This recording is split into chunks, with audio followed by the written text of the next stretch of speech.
Welcome to cook with சுபி. ரொம்பவே easy and சிம்பிளான மெத்தடில் சிக்கன் ஃப்ரை எப்படி பண்ணுறதுன்னு பார்க்கலாம். இது பண்ணுறதுக்கு நான் 1/2 கிலோ சிக்கன் வந்துட்டு எடுத்திருக்கேன். அதை நல்லா க்ளீன் பண்ணி வாஷ் பண்ணிவிட்டு அதில் 1 டேபிள் ஸ்பூன் அளவுக்கு சிக்கன் 65 மசாலா சேர்த்துக்கலாம். 1 டேபிள் ஸ்பூனுக்கும் கொஞ்சம் ஜாஸ்தியாக. அது கூடவே 1 டேபிள் ஸ்பூன் அளவுக்கு மிளகாத்தூள், தனி மிளகாத்தூள், 1/2 டீஸ்பூன் மஞ்சள் பொடி, 1/2 table spoon garam masala, 3/4 teaspoon உப்பு உங்கள் தேவைக்கு தக்கன மாதிரி சேர்த்துக்கோங்க. 1 டேபிள் ஸ்பூன் இஞ்சி பூண்டு பேஸ்ட்,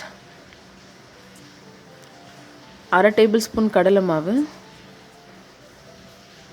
1 டீஸ்பூன் அளவுக்கு சோள மாவு சேர்த்துக்கோங்க. 1/2 டேபிள் ஸ்பூன் தயிர், ஒரு 1/2 டீஸ்பூன் அளவுக்கு எலுமிச்சம்பழம் ஜூஸ். இப்போ இது எல்லாத்தையும் நல்லா ஒன்றா கலந்து விட்டுக்கலாம். கலந்து விட்டதுக்கப்புறமா இந்த அளவுக்கு மிக்ஸ் பண்ணிவிட்டு இதை வந்து தனியாக எடுத்து ஒரு 30 நிமிஷம் அப்படியே வச்சுருங்க. இதை 1/2 மணி நேரம் நல்லா ஊறணும். ஸோ 1/2 மணி நேரம் நல்லா ஊறினதுக்கப்புறமா கடாயில் எண்ணெய் ஊற்றிட்டு உங்களுக்கு தேவையான அளவுக்கு எண்ணெய் சேர்த்துக்கோங்க. நான் வந்துட்டு ஒரு டேபிள் ஸ்பூன்லேருந்து 2 டேபிள் ஸ்பூன் அளவுக்கு எண்ணெய் சேர்த்துருக்கேன். சேர்த்துட்டு பாதி சிக்கன் பீஸை மட்டும் நான் சேர்க்குறேன். அதுக்கு மேலேயே கருவேப்பிலை இலையை தூவிட்டு டக்குன்னு மூடி போட்டு ஒரு 2 நிமிஷம் அப்படியே வந்துட்டு மீடியம் ஃப்ளேமில் குக் பண்ணுங்கள். 2 நிமிஷத்துக்கு அப்புறமா மூடியை திறந்துட்டு இந்த சிக்கன்லாம் திருப்பி விட்டுருங்க. திருப்பி விட்டு ஒரு வாட்டி நல்லா பெரட்டி கலந்துட்டு திரும்ப மூடி வச்சுருங்க.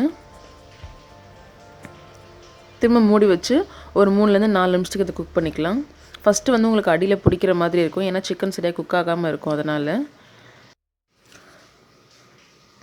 4 நிமிஷத்துக்கு அப்புறம் பார்த்தீங்கன்னாக்கா கொஞ்சம் வெந்திருக்கும். இந்த கிரேவியெல்லாம் வந்துட்டு ஆனால் அடியில் ஒட்ட ஆரம்பிக்கும். திரும்பவும் வந்துட்டு அதை நல்லா ஸ்க்ரேப் பண்ணிவிட்டு ஒரு 7லேருந்து 8 நிமிஷம் வரைக்கும் அதை நல்லா குக் பண்ணிக்கணும்.